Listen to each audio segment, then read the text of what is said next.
Welcome, sports fans. Yesterday I made a video about my boycott of the NFL and specifically targeting certain teams that I think are vulnerable.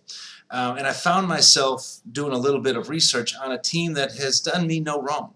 So I want to start by saying that it's really not any individual franchise that I have a problem with. It is specifically the NFL and that clown, Roger Goodell.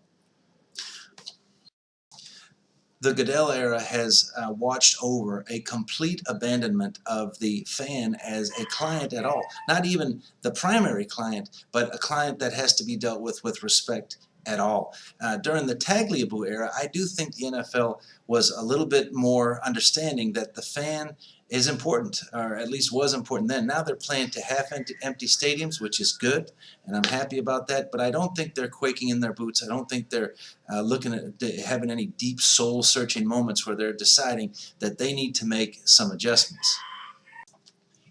So there are a few teams that I think are particularly vulnerable and that boycotting can have a real effect for. Yesterday I looked into the Jacksonville Jaguars because I think they are a vulnerable team, and their owner, Shahid Khan, has the best mustache in all of football for sure, and maybe all of sport. I'm not sure.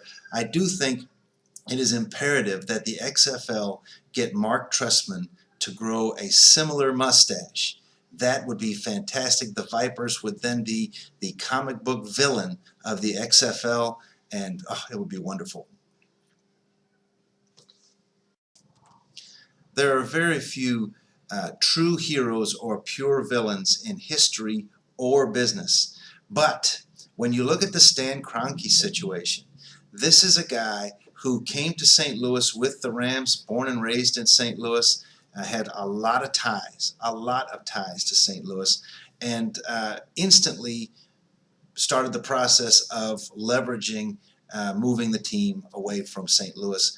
And of course, when Paolo Frontiere passed away and he was able to gain pretty much complete ownership of the Rams, then it really ratcheted up, and we all know what happened there. So he is, in fact, a pure villain. Not only did he do that, but also he is married to one of the Walmart heiresses, and their combined wealth is well into the teens of billions of dollars. And Walmart and the NFL have been the beneficiaries of really inexplicable government subsidies. And if you look at Walmart, and I worked for Walmart 25 years ago. I still have a little bit of stock in it. It's performed for me. I guess maybe I should consider selling it.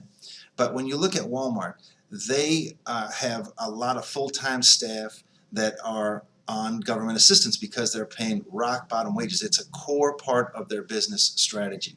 And with Stan Kroenke and the sports franchises that he owns, they don't have the competitive imperative that a team should have.